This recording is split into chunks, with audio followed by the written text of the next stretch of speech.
C'est la première rentrée scolaire que s'apprête à effectuer Dr Carlos Emery Aton après sa prise de fonction en avril 2023 en tant que directeur départemental de l'enseignement secondaire, conformément aux nouvelles aspirations du gouvernement qui ne compte désormais que sur la capacité technique et intellectuelle des directeurs départementaux à pouvoir conduire la politique gouvernementale en matière d'enseignement secondaire et leurs compétences professionnelles avérées à pouvoir innover et juguler les difficultés pour de meilleurs résultats scolaires en fin d'année. C'est donc pour ensemble avec les acteurs mieux apprécier les résultats scolaires de l'année dernière et harmoniser les voies et moyens pour de meilleures performances l'année prochaine que le Dr Carlos Emery Aton a initié cet atelier départemental sur l'enseignement secondaire dans le Mono. Un atelier qui a mobilisé les administratifs de tous les établissements scolaires et les acteurs politico-administratifs du Mono. Je m'en voudrais de ne pas remercier particulièrement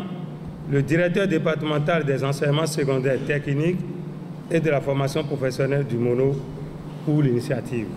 Nous souhaitons que les résultats qui seront issus de cet atelier amènent le système éducatif dans le Mono à aller de l'avant. Au démarrage des travaux, le directeur départemental de l'enseignement secondaire du Mono a exprimé à son tour sa gratitude aux participants pour leur adhésion à l'initiative. Vous avez intériorisé l'initiative en l'accompagnant au plan intellectuel, matériel et financier.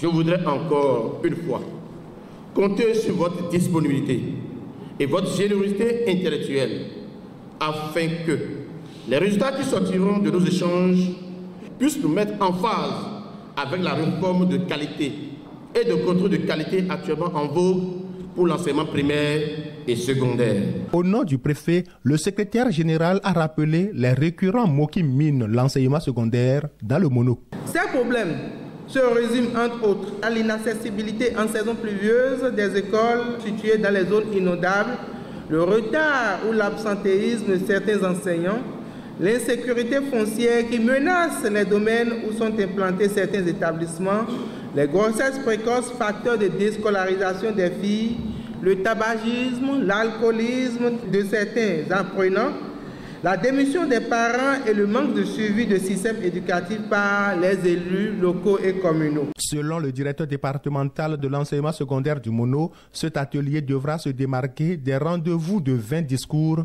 par des propositions de solutions concrètes aux problèmes énumérés.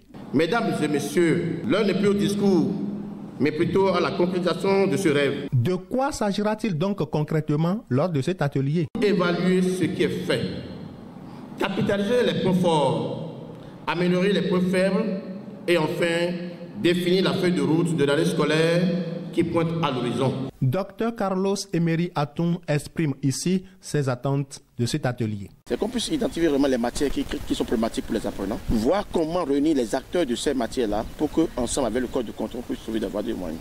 L'analyse des résultats va nous amener certainement à sentir qu'il y a une densification peut-être d'une catégorie d'enseignants qui font élever ou descendre les résultats.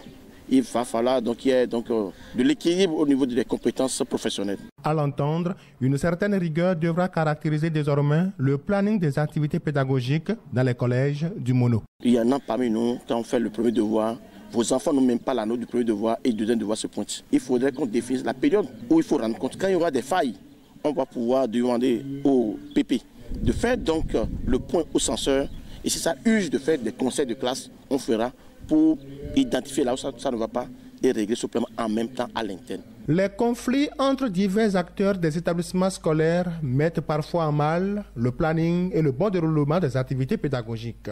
Au cours de cet atelier, une communication a outillé les chefs d'établissement sur comment diminuer l'impact des conflits sur les rendements scolaires. Les chefs d'établissement ont été informés de ce qu'est le conflit, de comment il peut voir le jour, des situations qui concourent à son avènement et de comment il faut procéder pour les régler afin qu'ils ne servent pas d'obstacle à l'obtention des résultats attendus. Quand il y a conflit dans les établissements, il y a manifestement antagonisme, il y a mésentente et les actions enclenchées dans le but d'asseoir le système afin qu'il puisse être utile ne donnent pas de bons résultats. Quand ça se passe ainsi, il faut que les acteurs réfléchissent pour voir les solutions qu'il faut envisager afin de mettre fin à ces conflits, à défaut de les éradiquer complètement. La profondeur des analyses, la pertinence des thèmes de communication et échanges au cours de ces assises attestent toute l'importance de cette initiative du directeur départemental de l'enseignement secondaire du Mono. Elle est extraordinaire en ce sens qu'elle découle de l'observation qu'il a faite, une observation qui l'a permis d'identifier les failles, au nombre desquelles figurent les gestions isolées des différents conflits. Il faudrait donc qu'il y ait une synergie d'action dans la résolution des problèmes. Nous avons apprécié l'initiative de notre directeur départemental. Ce n'est pas ce qu'on avait l'habitude de faire. Nous n'avons pas hésité à accepter la chose, à contribuer pour que les objectifs soient atteints.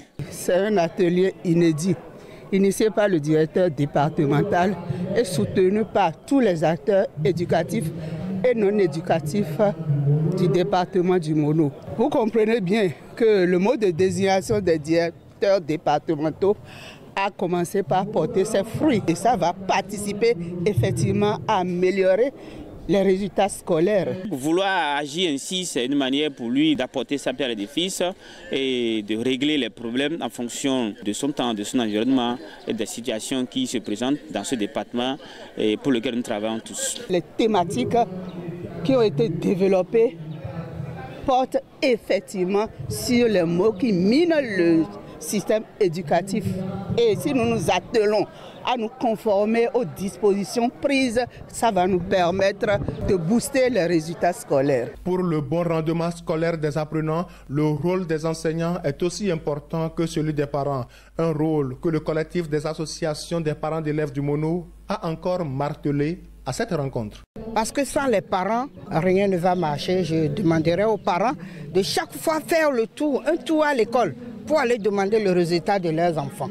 Conformément à l'impulsion que le directeur départemental de l'enseignement secondaire du Mono souhaite imprimer comme marque et méthode de travail, cet atelier a fait le diagnostic des maux dont souffre l'enseignement secondaire dans le département. De commun accord avec les acteurs, la thérapie a été choisie et désormais, chacun sait comment affûter les armes pour de meilleurs résultats scolaires en fin d'année.